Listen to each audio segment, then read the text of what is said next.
Alright, hello ladies and gentlemen, welcome to the first day of Stage 2 here, the DreamHoN Summer Championships 2012.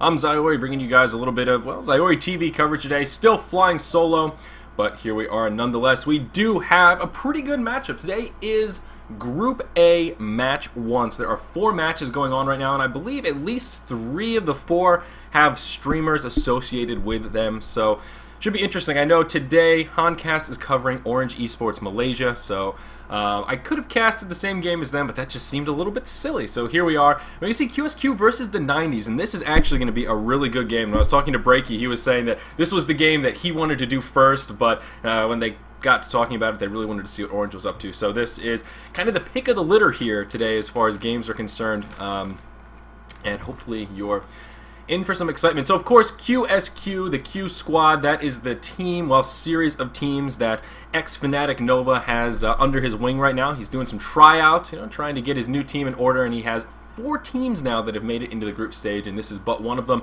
Do recognize a couple of names over there, in particular Horseful and Ziff.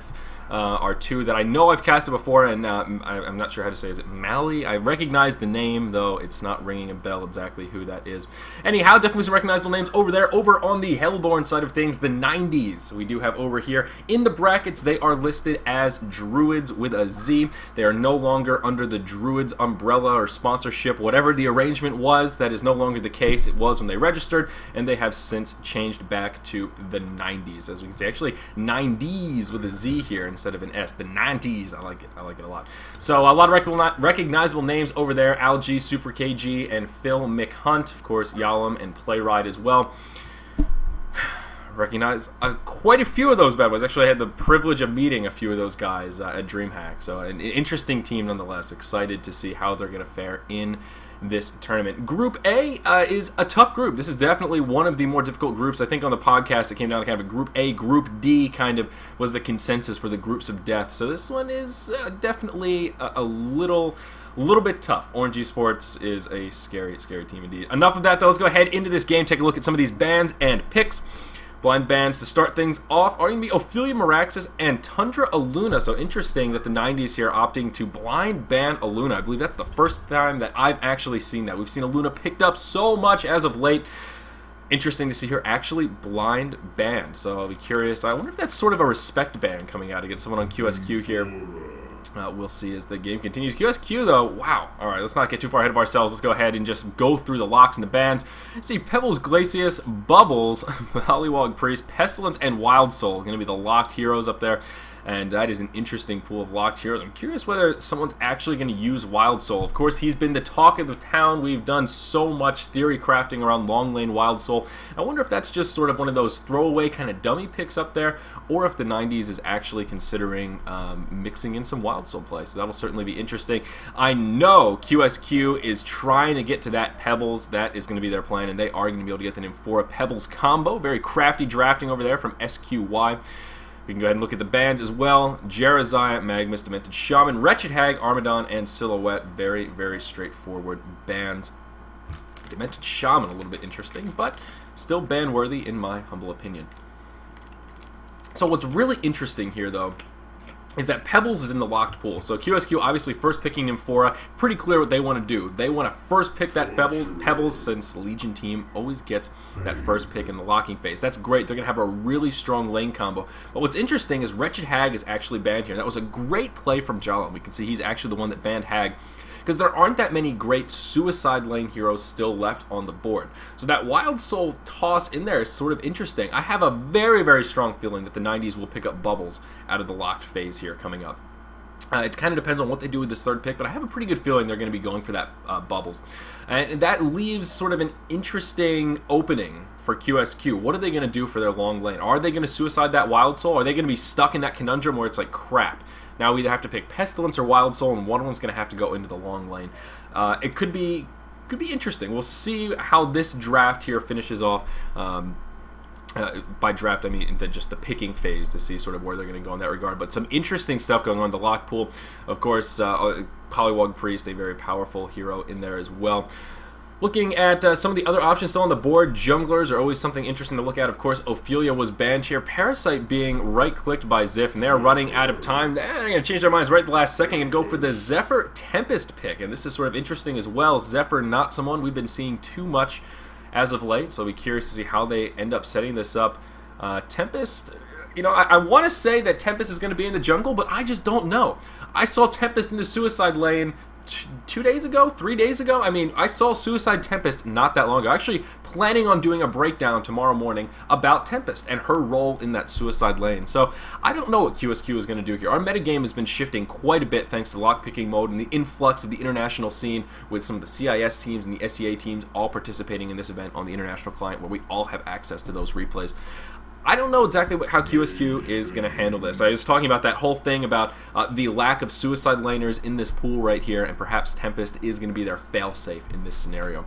Mage Bane going to be the last pickup here for the 90s to complement the Fade Torturer duo, and wow, I couldn't have been more wrong about QsQ. They're going to go for the Polywog Priest, so it looks to me like they're gearing up for a very push-intensive strategy, and they very well may be looking to pick up Wild Soul with their last pick, pending on what the 90s does right here. 90s going to go...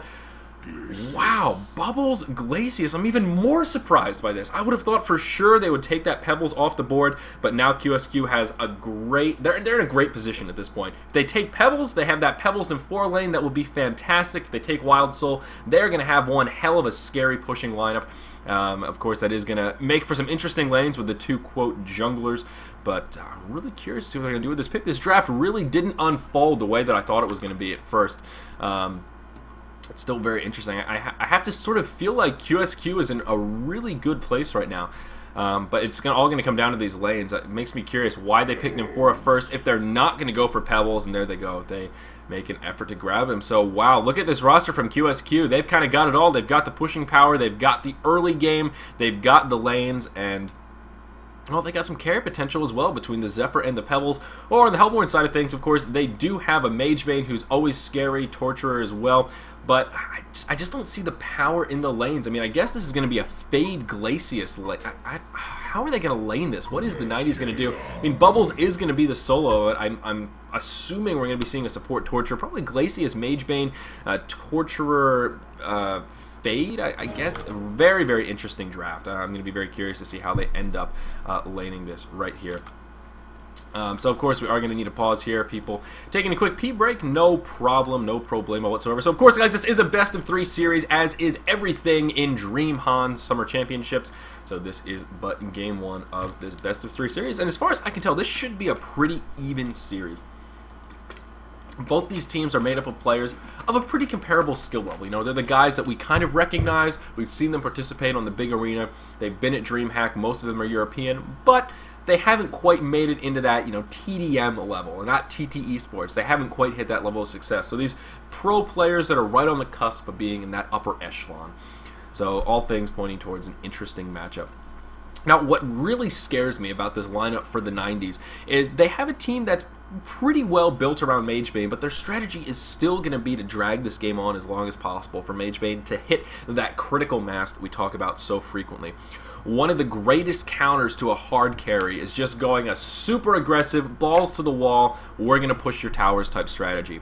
And this Legion team definitely has a composition that can achieve that kind of a goal. Between Polywog Priest and Tempest, their pushing power is insane. They've got that level 6 pushing power, not only in their ability to take out structures, but also in their ability to win team fights at those relatively early levels with all of the ultimate stack they've got here. Between Tempest, Zephyr, and Polywog Priest, that's a lot of AoE damage coming out, almost an AoE magic damage, but keep in mind that Polywog Priest ultimate is indeed physical, which does throw a nice wrench into the mix, which is one of many reasons that Polywog Priest is a very, very powerful hero in our current meta. Of course, Pebbles fitting into that very nicely as well. With a hard carry like Mage Bane, generally the strategy is to have a team of 4 heroes that can operate kind of on their own so that Mage Bane will have those windows to just pick up free farm wherever applicable. They have a pretty solid team for that as well. I just worry that they're going to get a little bit out pushed. They have plenty of creep clearing potential to get rid of those pesky Tempest minions, but those Polywog Priest wards are just a little bit more difficult to deal with. So it's going to be a time game. This is definitely going to be one of those matches where QsQ needs to put a lot of pressure on, be very aggressive early on before Mage Bane peaks. And 90s is going to have to defend as best they can, sack some of those outer towers, and just get Mage Bane to hit that critical mass as quickly as possible. Going to be all about the timings in this game, and I think we'll see that quite clearly once things start to unfold. So it is going to be the Torturer Fade lane down here in the bottom, so a very, very aggressive double stun lane, and we can't forget that Burning Shadows, a surprisingly large stun radius on that bad boy. It is crazy wide, especially now that we have the range indicators. Of course, we can't see them here in spectator mode, but if you've played Fade recently since those range indicators come out, you can actually see how wide it's. Like, holy crap, I didn't realize Burning Shadows was like 3 heroes worth of width. It's really, really a powerful stun, and one of the things that Swindlemelons actually talked about before DreamHack Summer, saying, you know, Fade is a little bit of an underrated hero. That stun is more powerful than a lot of people think. She doesn't necessarily have to be solo. Going to be kind of excited to see how Fade fares with Torturer, and it'll be interesting as well to see if Fade actually does pick up all the farm and we see a true support Torturer, or if Torturer is actually going to pick up a good bit of the farm as well. Interesting choice from QsQ to put Pebbles in the solo lane down here in the bottom. In the mid, it is going to be Polywog Priest. Of course, Tempest will be in the jungle. Polywog Priest going to have a very difficult time against the Mage Bane Glacius combo. Glacius should be able to play pretty forward and just harass back Ziff out of the lane. If Mage Bane gets a little bit aggressive, starts chipping away at that mana, I think we're going to see Ziff struggle quite a bit depending on how much Tempest moves into this lane. Might have been interesting to see Tempest try kind of an aggressive jungling situation here to set up those ganks in mid lane a little bit easier, but we'll see how this works out for him. That does leave us with the top lane here. It is going to be a solo Bubbles facing off against an Amphora. Who are you? Zephyr. There we are. So, a fairly classic babysitter farming role, but it seems like a really strange choice to me to put the Amphora up top with that Zephyr. Obviously, down in the bottom here, Pebbles is really having a bit of a rough time. He is sitting 4-1, while Fade and Torturer here are sitting... well, actually, 2 and 3 between the two of them, so Pebbles is actually off to a pretty damn good start. But this lane is going to get difficult. I mean, once the double stuns come out, once Torture and Fade hit level 2, level 3, Pebbles is not going to be able to get near the creeps without getting, well, just totally pooed on with a series of stuns and burst DPS. So it seems like kind of an interesting play. I feel like Zephyr can hold his own against Bubbles quite well, and also actually farm quite well against Bubbles just because of the nature of those tornadoes, and he does have a shield as well, so that would really limit some of the harass from Bubbles. Really an interesting play, and we'll see how it works out. Hopefully Zephyr's farm makes up for it. As I said, they really... oh gosh, pardon me. Gonna go ahead and miss the Bloodlust kill early on, and oh, that must have been a mistake coming out in the mid. Oh god, Jalam gonna fall. I can't believe I missed it. I really did not think Mage Bane was gonna go down. My sincere apologies. As you can see, Peter Pan down. Oh my, that was not so good. Anyhow, it seems like our Legion team is not trying to employ that strategy that I first talked about, as far as going balls to the wall, super aggressive, punishing this Mage Bane before he's able to pick anything up.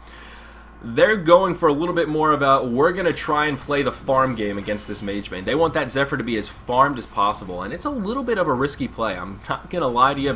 Zephyr is going to peak, and they may be trying to hit that kind of level 11 target where the Zephyr is going to be very, very tanky, but not putting out too much damage. I mean, of course, he is going to be doing damage, but really he's going to be tanky and hard to kill, and that's going to be their timing window. In my opinion, a little bit more of a risky play, but certainly still a viable strategy. Amphora is going to roam down to the bottom lane here, though, and they may be able to set something up on the Torturer, so they are going to adhere to my advice at least a little bit here and rotate these lanes, and we are going to see Zephyr go head-to-head against Bubbles up here. Looking at the GPM difference, Zephyr is in great shape. Horsebowl sitting just above 300 GPM with Bubbles down to about 130, so I think Zephyr will be able to hold his own just fine. And down here in the bottom, now that Amphora is here, Pebbles is really starting to pick up the farm, getting close to that 200 GPM mark, and out-farming that of both Torturer as well as Fade. In the mid lane, Ziff going to take a little bit of harassment here, but he is not going to fall. Going to survive, no problemo. And that will be his first-class ticket back to the well. So what's also interesting about this bottom lane is we're actually seeing a support Fade here. I thought it would have been Fade picking up most of the farm and a support Torturer, because Torturer plays that support role surprisingly well, something that top-tier support players have been saying for quite some while, Sender being one of the top-tier players that's been a little bit more vocal about a support Torturer. So it's a little bit interesting just to see here. I mean, support Fade is okay, but Fade falls off very quickly as it is. So when she's playing that support role, it sort of doesn't give you much to look forward to. You know, Behemoth playing that support role, yeah, he's going to be really slow early on, but once he gets that Mana Ring, Portal Key, Boots, that set of core items, he's a hero that just transforms into this magnificent defender. He's just so powerful at that point. Fade doesn't really quite scale in that same way with items. She's really great for picking up early early kills and snowballing a little bit. So to see Fade in that support role supporting a Torturer makes me scratch my head a little bit. Not that it's necessarily the worst play that they can make, but it is definitely something to keep in mind, is not particularly normal, but we'll see. You know, there's nothing wrong with a Torturer farming. Certainly, the other issue as well, Torturer in a dual lane and farming generally doesn't mesh. If Torturer's in a dual lane, that tends to be either a super aggressive lane or something where a Torturer is going to be playing more of a babysit kind of support role. I did mention this is a super aggressive lane, but I'm sort of biting my tongue a little bit as they're really not being too aggressive at all. Right now, I mean, there's really no reason why Torturer and Fade should be at max mana when there's a Pebbles in the lane. Absolutely no reason whatsoever. They need to be a little bit more aggressive with that mana, keep Pebbles out of the lane. They really need to pick up some kills early on. This is one of these lane combos that isn't great because one's going to be able to do magnificent stuff with all of the farm they're going to be able to pick up. No, this is a great lane because they should be able to pick up some kills during the laning phase. That's what makes this duo so powerful. We're going to see in the mid lane here, Mage Bay needs to be very, very careful. Polywog Priest moving forward and actually almost killed him. That was a very dangerous situation right there. Ziff going to go straight in on the Glacius right here. Beautiful ward trap, and that's going to be an easy kill for Polywog Priest. I think it's safe to say that Ziff has won this middle lane here. Very nicely done with that ward trap, waiting for that opportune time. Glacius making that one fatal misstep to kind of stutter right there, leading into a very, very easy ward trap for Mr. Ziff. Oh, and look at that lucky dog right there. A double damage rune going to spawn right in his face, going to fill up that bottle, and he's going to head straight back to the lane. Magebane has been able to farm up his health tube now, or life tube, I should say. But really nothing too crazy there. Up in the top lane, though, Horsewell going to be able to pick up the kill onto Algae. He's going to fall. Glacius actually going to port into the ultimate and take a little bit of damage there. But very nicely done by Horsewell to set that up. A nice read that Bubbles had his Shell Surf on cooldown, dropping the ulti. Obviously nothing Bubbles could do. Zephyr now sitting level 7 with Bubbles only level 5. So perhaps putting him forward to the top very early on did allow Zephyr just to pick up that little lead that he needed to now just dominate the lane in a 1v1 heads-up type scenario. Seems to be working out quite nicely for QsQ. Again, I was skeptical of some of their decision making, but it seems to be paying off. They picked up a 2k gold, 2k experience lead now, only 7 minutes in. So that's not so bad. Really not too shabby here for this early stage. Torturer is still farming away, kind of on par with Magebane. So not the end of the world, but does continue to make me a little bit nervous. You know, we can't forget that Tempest has gone completely unchecked in the jungle this entire time. Magebane going to be in big trouble here. He's going to be able to get that last auto attack off, and there it is. Magebane going to go down. Beautifully done by Ziff with that double damage. And he is going to shut down Magebane for the second time this game. Mid lane really couldn't be going much better for QsQ. I mean, Ziff has had a little bit of support in the lane, but it really hasn't been too much in the grand scheme of things. So very, very nicely done. Absolutely fantastic for this Legion side. He does have this ultimate up in 10 seconds. Unfortunate the timing wasn't there to really pressure this tower, but the double damage rune is going to be sufficient for now at least. You're going to see some action down here in the bottom lane as Fade gets taken down, going to get caught by Tempest as she moves into the lane, and it is going to be Slate to actually pick up that kill. So again, QsQ furthering their lead now up to about 3.4k across the board. And things just continuing to look worse and worse for the 90s as things start off. This aggressive roster seems to be working quite nicely, and it feels like they haven't even begun to touch their aggression. Tempest really hasn't left the jungle yet. That was the first time Tempest has moved into the lane, so he's been absolutely free farming, sitting around 250 GPM, and he is going to be a scary force in this game, no doubt. No doubt at all. I mean, at this point, it's looking like we're going to see a very underfarmed Glacius, Bubbles, and Fade in this match for the Hellborn side. And the longer this game goes on, if things continue at this rate, it's just not going to be good. They're going to be so useless, like wet tissue paper in team fights. They're going to be very, very easy kills, especially if they get caught by this Pebbles or this Tempest. Back to the mid lane, though. Looks like we could see some initiation onto Glacius. There's the ward trap, the stun from Nymphora. Blade Ride certainly going to fall here. Ziff now going to be sitting 4-0 as an ultimate warrior. Magebane going to be able to pick up a little bit of farm here on these wards, but very unfortunate. That's exactly what I'm talking about right there. This Glacius has been picked on throughout this entire game. 67 GPM, just slightly below that static gold farm. And that is not good news. Looking at his inventory, he's got a mana potion and a minor totem. Able to pick up one ward of sight, but he is just so cash poor right now. It's so easy for Polywog Priest to pick up these kills. If Glacius makes any misstep, even those as small as we saw right there, just barely coming forward too far on his side of the river on the high ground, just a little bit too much. Great ward placement there on the high ground. Torture in the top lane, maybe in a little bit of trouble here. Zephyr coming in. Is he going to be able to get that last hit on the tower? He will not. It is going to get denied, but at what cost right there? Super KG going to sacrifice his life. Zephyr doing a lot of damage. The ultimate from Bubbles is going to be enough to keep him alive for now. Glacier's going to come in. There's the freeze. Horsebull may be in a little bit of trouble. Going to be able to suck up some of those tornadoes momentarily here, and it may be just enough to keep him alive. Tempest going to come in. Oh no, Zephyr! There's the aggressive Gus. Going to survive that one. That's auto attack, and he survives. That's RNG for you, ladies and gentlemen. Tempest going to come in. He's going to be able to pick up this kill onto Bubbles. Maybe, hopefully. Oh, and Four going to come in, and down goes Algae as well as Playride. Very nicely done. That Zephyr was playing with fire. Looks like he did the math. Of course, he does have that Helm of the Black Legion, and it kept him alive for that one lost auto attack right there. Beautifully, beautifully executed. Very crisp indeed. 10-0 lead now in favor of QsQ. I certainly would have predicted this first game to be a little bit more even than this, but they are executing this strategy very, very nicely, staying aggressive. And they're in great shape. I mean, this Mage Bane is farming okay. He's sitting around 230 GPM, but looking at that huge disparity, 2 heroes above 400 GPM, Tempest above 300, and we see only 2 above that 200 GPM mark, Jalem as well as Super KG. The only 2 farming at an okay rate, and it still isn't that great.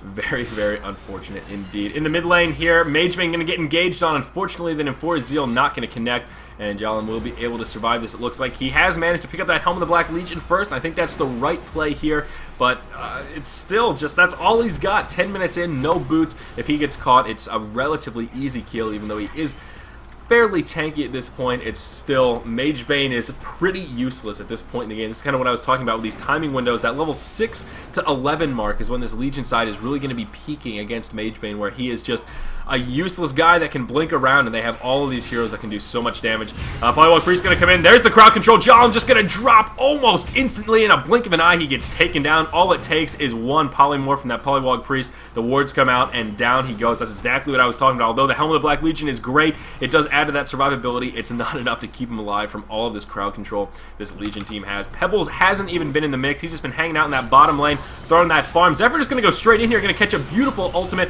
onto Filmic Hunt, and Zephyr may actually be able to survive this. Horsebull playing with fire, diving the tower. He's going to be able to pick up a kill and just walk the hell out of there. Beautifully done as well. He's going to be able to survive, no problem. Polywog Priest does have that portal key now, making him very, very scary in this game. He has a haste rune as well, which doesn't really help in this scary department. Do you see Slate, though, picking up some nice farm in the bottom lane, just about 700 gold off of that portal key now. Definitely where he wants to be. Probably sitting around a 14-minute portal key or so, and that is really not too shabby, especially considering he was kind of a suicide lane Pebbles this game. Not quite suicide, but a 2v1 in the close lane. That's a little bit rough. I didn't really expect his farm to be this good. I think one of the biggest misplays made by the 90s in this game was that they just didn't kill this Pebbles. How is this Pebbles 1-0-0? Fade Torturer should be able to kill a solo Pebbles very, very easily. At the very least, they should be able to keep him pushed back so he doesn't pick up any farm whatsoever. So I think that kind of speaks to some of the misplays that the 90s have made in this game thus far. It's interesting to think that this Pebbles and Amphora combo hasn't even done anything yet. You know, that's one of the scariest dual lanes in this game, in my humble opinion, right now. And they weren't even laning together. They haven't even done anything together. They haven't used that Amphora ultimate, and they're still just totally dominating at this point. You know, QsQ, I don't really see this momentum slowing down. I don't really see what this Hellborn side can do to really stop them. They're just so underleveled, falling so far behind at this point. These are just free kills. I mean, Bubble's going to get initiated on a tower and a half deep or so, and there's really nothing the team can do. The 90s had people there, and they could pretty much just run. Looks like this tier 1 tower down here in the bottom lane is going to fall. Again, not so much the 90s can do as far as defending this. And it looks like they may just opt to sack it. Ziff can use that regeneration rune, and yep, this tower just going to go down. Tempest going to use the elementals here, and that's going to make things that much easier. They may even be able to push a second tier tower here. I have a feeling the 90s will be a little bit more inclined to try and throw some defense towards this second tier tower, but out come the voodoo wards, and again, how do you deal with this? You just need someone to auto attack them down, or you need to sack these towers. Losing these towers this quickly back to back is certainly bad news, and kind of in line with the rest of the way this game has been going. Thought Bubbles was going to think about coming in for a big kelp field there, but just going to harass with that shell serp. The tier 2 is going to fall. No deny attempt going to come about. We're going to see Polywog Priest man up here. Looks like Torture going to get caught. There's Pebbles going to use his newly fashioned portal key, and down. Actually, he does not have a portal key. Pardon me. totally misspoke right there. But it's just an onslaught. The Zephyr ultimate going to come out. An easy kill onto Glacius. Nothing Fade can do. She's going to have to run away. I mean, just look at the difference in inventories here. We see 2 heroes without boots on the Hellborn side, 2 still sitting on red boots. I'm pretty sure everyone has upgraded boots on this Legion side, except that of Tempest, who could afford it, but he opted to just go straight for that portal key, because why the hell not? I'm Tempest, I'm free farming, we're 15k gold ahead. They're about 1,000 gold ahead per minute they've been in this game. If you think about those numbers, that's a remarkable amount of farm that this Legion team has been able to pick up in a very limited amount of time. Take a look at these graphs, just kind of for the hell of it here. We see the GPM vastly in favor, as one would expect. Same with the XP per minute. And let's take a look at the damage tab. We see Polywog Priest and Zephyr being the big culprits here. So we see Pebbles engaging onto Torturer. Super KG going to be in big trouble here. Pebbles is going to get frozen, is going to catch a chain reaction, but I think they are going to be able to clean this up. Glacius is going to be able to survive with 5 hit points thanks to that stun from Fade. Pebbles dangerously low. That one last auto attack is going to be able to finish him off, but at what cost? And that is going to be the life of Bubbles. Down he goes. It is going to be a 1-for-1 exchange. It actually is the first kill of the game for the 90s, so it is not going to be a clean sweep for QsQ here, though, of course, still 16-1. Ain't too shabby here this early on. Tier 2 tower in the mid lane, looking like it's going to fall pretty quickly. Taking quite a few auto attacks. I love what the heroes are doing here. See how they're microing around to keep the heavy ballista alive until the creeps get there. Beautifully done to push this tower that much faster. Zephyr is going to go out in the front lines. Actually going to whiff the gust a little bit right there. I think Faye got stuck on the tree. Is actually what happened, but still a little bit of a whiff. Not going to be able to score that kill. Mageman going to go straight in here. He's going to get polymorphed. He does have his steam boots now, so he is ready to go on the aggressive. Ziff may be in big trouble. Going to get caught in the kelp field. The rest of the Legion team going to come in. There's the ultimate from Tempest. Going to catch 4 of the heroes. Glacius on the outside, but absolutely nothing he can do about it. Doesn't have the crowd controls up. That's going to be 4 kills. Glacius looking like he's going to fall momentarily here, and it is going to be a clean sweep. Genocide coming out in favor of QsQ. Very nicely done. The GG well playeds come out. There's the vote to concede, and I wouldn't be surprised if it passes momentarily here, as this was a very one-sided game number 1. Of course, it is a best of 3 and not the end of the world, even if you don't do well today. It is the group phase, and that's what the group phase is all about, giving you a little bit of breathing room, getting more games in, and finding the absolute most fair way to pull the victors out of this group phase. So there it is. The concede vote is going to pass, and we're going to move on to game number 2 and take a look at some of the post-game stats here. And yeah, Pebbles the only one to die. I mean, we don't, not too much information here from the post-game stats that we didn't have already. So, with no further ado, guys, we are going to get game number 2 underway. Of course, I'm Zyori, bringing you some DreamHoN Summer Championship 2012 coverage over on the ZyoriTV channel. Thank you so much for joining us, and sit tight. Another great game, at least one more game, coming up for us here on this beautiful Thursday.